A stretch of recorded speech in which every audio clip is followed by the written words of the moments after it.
Setelah 9 jam peringatan udara tanpa henti pada malam tanggal 20 Agustus, tepat pada saat ini, di siang hari tanggal 20 Agustus, Rusia kembali menyerang Kiev dengan drone bermesin jet.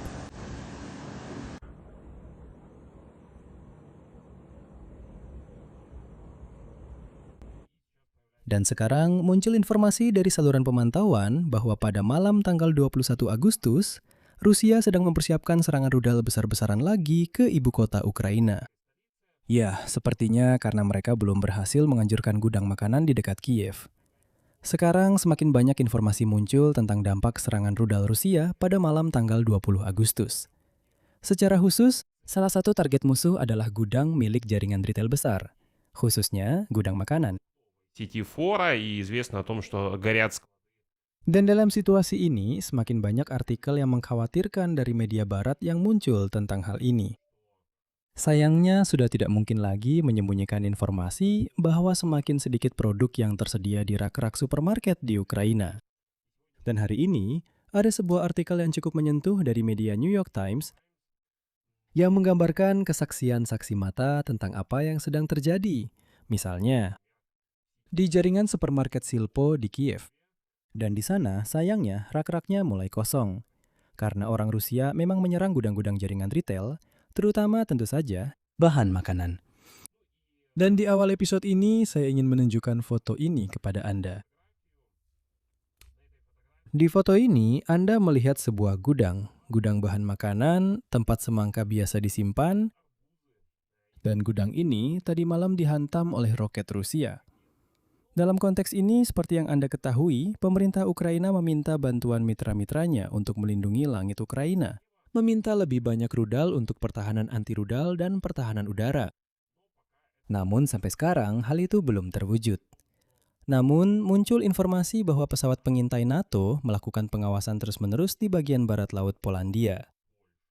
Hal ini dibuktikan oleh data dari layanan Air Now Radar, dan khususnya pesawat Boeing I-3A. Sentry terus memantau agar jangan sampai rudal Rusia tidak meninggalkan wilayah Ukraina dan tidak terbang ke Polandia.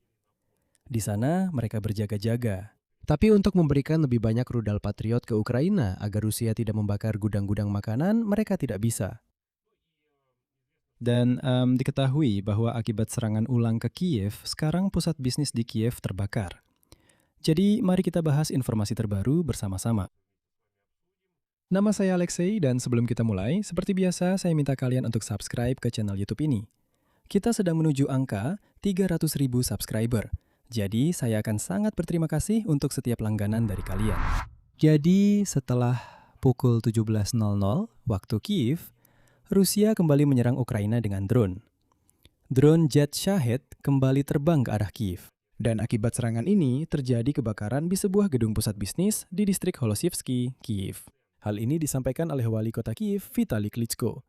Ia menyatakan bahwa semua layanan darurat sedang menuju ke lokasi kebakaran. Dan seperti yang dilaporkan oleh administrasi militer kota Kiev, menurut informasi awal, 2 orang terluka di distrik Holosivsky.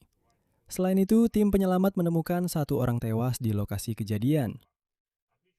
Perlu saya catat, hari ini Rusia melakukan serangan udara sepanjang malam ke Kiev dan wilayah sekitarnya. Akibat serangan musuh pada malam 20 Agustus, 15 orang tewas. Sebanyak 39 orang lainnya terluka dan 12 orang berhasil diselamatkan. Dan pada siang hari, serangan musuh masih berlanjut. Sejak pukul 9 pagi, sudah 4 kali sirene peringatan udara berbunyi di Kiev. Dan sayangnya, muncul informasi dari saluran pemantauan bahwa pada malam tanggal 21 Agustus, kemungkinan besar Rusia akan mencoba mengulangi serangan udaranya lagi dengan menggunakan rudal balistik dan rudal jelajah. Hari ini siang mereka masih terus menyerang dengan drone jet. Selain itu, Kementerian Dalam Negeri melaporkan bahwa polisi Kiev terus mencatat dampak serangan gabungan musuh di Kiev, di dekat lokasi jatuhnya di Darnitsky. Di distrik Darnitsky, Sviatoshinsky, dan Solomiansky, pos polisi keliling sedang beroperasi. Saat ini, lebih dari 300 laporan kerusakan properti telah diterima di seluruh kota. Selain itu, seiring dengan serangan Rusia pada malam hari, semakin banyak informasi muncul tentang siapa dan objek apa saja yang menjadi sasaran serangan Rusia. Perlu saya catat bahwa di Kementerian Pertahanan Federasi Rusia yang kotor, mereka mengklaim bahwa mereka menyerang lokasi produksi drone dan rudal Flamingo. Namun kenyataannya itu tidak benar. Perlu saya catat bahwa serangan besar-besaran dari Rusia dimulai sekitar tengah malam. Awalnya Rusia meluncurkan rudal balistik ke wilayah Kiev, kemudian rudal jelajah, banderoli, dan drone mulai terbang. Secara khusus, menurut laporan dari Angkatan Udara, Rusia menggunakan rudal balistik Onyx, Zircon, Iskander-M, dan S-400 untuk melakukan serangan 36 rudal jelajah, KH-101, Iskander, dan KH-59, 8 rudal jelajah kaliber, 2 banderoli, dan 168 Shahed. Dan sekitar setengah dari mereka bermesin jet. Dan siang harinya mereka terus menyerang Kiev dengan Shahed bermesin jet ini, yang menyebabkan pusat bisnis terbakar. Dan sekarang mulai diketahui bahwa mereka menyerang gudang-gudang. Secara khusus, jaringan supermarket Fora melaporkan bahwa gudang mereka di Martusivka, wilayah Kiev, yang menyimpan produk segar terkena serangan. Dan perusahaan baru mulai menggunakan gudang ini minggu lalu setelah serangan sebelumnya dari Rusia terhadap infrastruktur logistik Fora. Dan menurut layanan pers perusahaan, kutipan, "Hari ini kami kembali mengatur ulang rute dan mencari solusi agar produk favorit Anda tetap tersedia di dekat Anda." Selain itu, akibat serangan malam hari oleh pasukan Rusia, jaringan toko dari merek kosmetik Prancis, Yves Rocher, juga terkena dampaknya. Perusahaan mencatat bahwa akibat serangan besar-besaran, sebuah gudang tempat penyimpanan kosmetik wanita mengalami kerusakan. Serangan diarahkan ke sana. Dengan latar belakang ini, perusahaan untuk sementara menghentikan penerimaan pesanan online dan pekerjaan pemulihan masih terus berlangsung. Selain itu, perusahaan Faini-Liodi, yaitu yang memproduksi es krim, melaporkan bahwa akibat serangan malam hari oleh Rusia, gudang distribusi mereka hancur.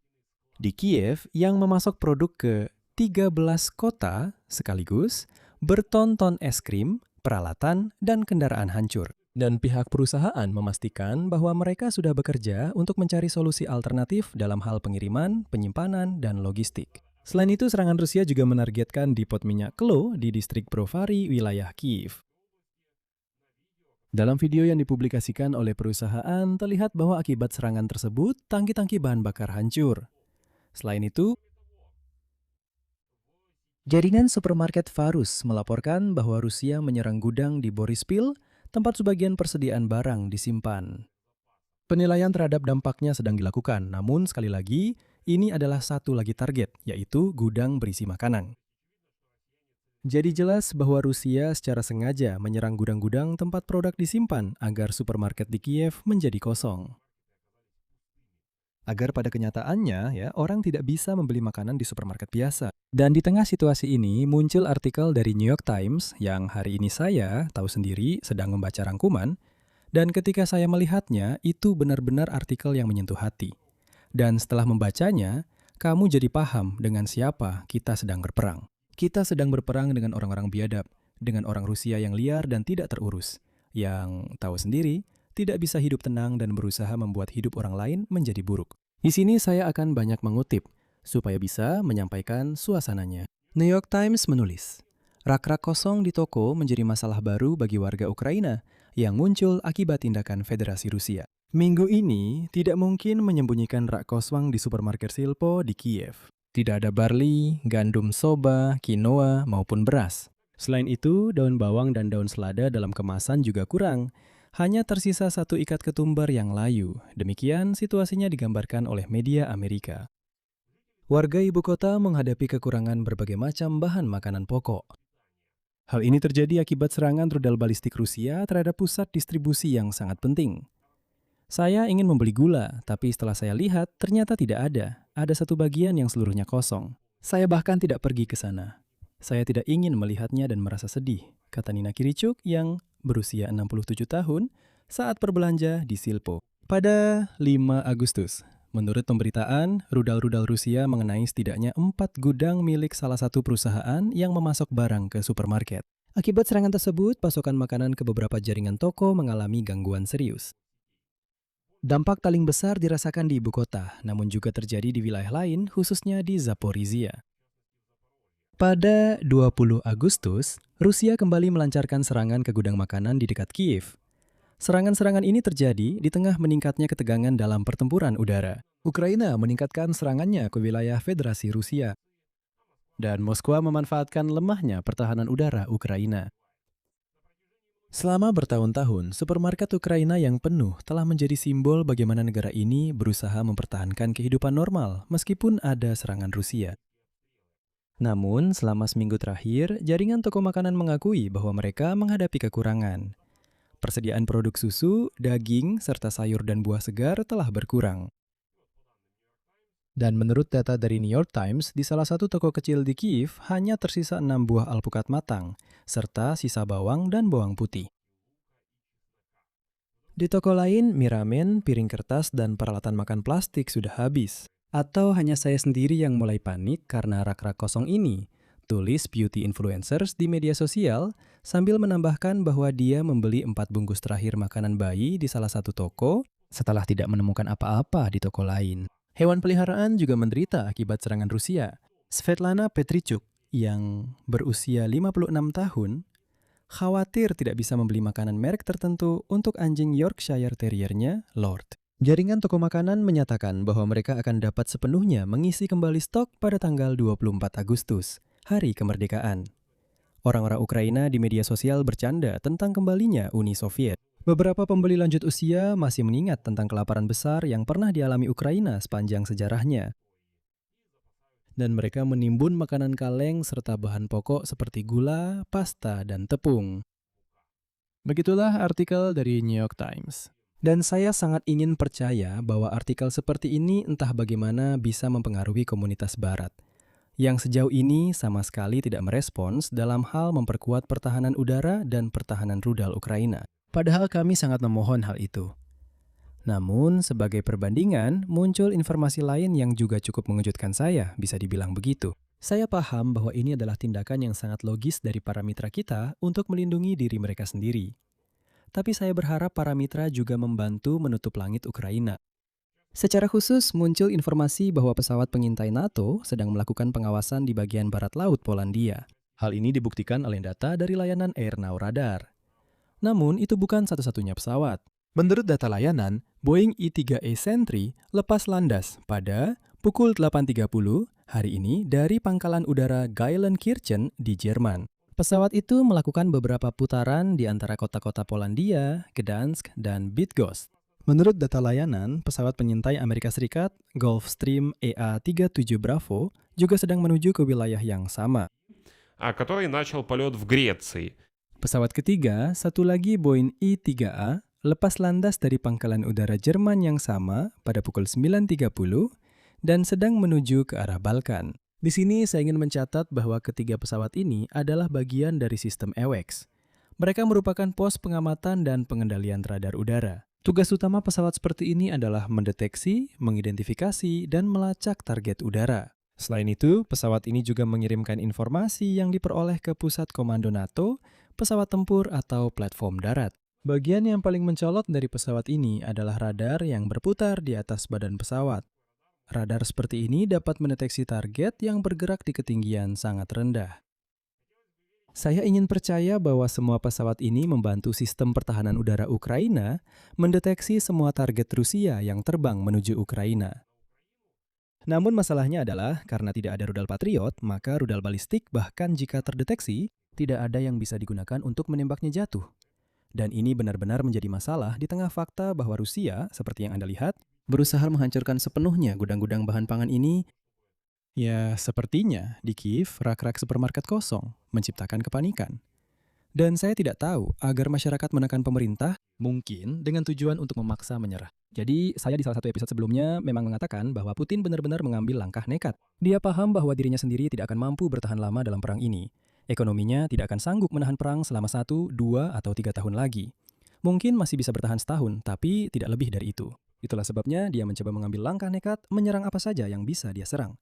Dia sudah tidak peduli lagi dengan hukum perang, padahal dia memang tidak pernah mematuhinya. Tapi ketika menyerang sektor energi, itu tidak berhasil. Dia sudah menyerang pembangkit listrik termal pada musim dingin sebelumnya, tapi itu juga tidak berhasil. Sekarang dia mulai menyerang, secara objektif, sektor pangan. Maksudnya, menyerang bahan makanan. Saya tadi juga menunjukkan foto di awal acara yang benar-benar membuat hati saya hancur. Itu adalah gudang tempat semangka disimpan. Semangka, apa itu? Apakah itu sesuatu yang mengancam Rusia? Dan sekarang Rusia menyerang gudang-gudang seperti itu dengan roket-roketnya. Jadi teman-teman, kemungkinan besar pada malam tanggal 21 Agustus akan ada serangan besar-besaran lagi. Jadi pastikan untuk pergi ke tempat perlindungan dan jangan abaikan sinyal peringatan udara. Di sini saya akan mengakhiri dulu. Silakan subscribe channel ini, tulis pendapat kalian di kolom komentar, dan tekan tombol lonceng agar tidak ketinggalan video-video baru di channel YouTube ini. Itu saja. Pastikan untuk menjaga diri kalian. Sampai jumpa semuanya.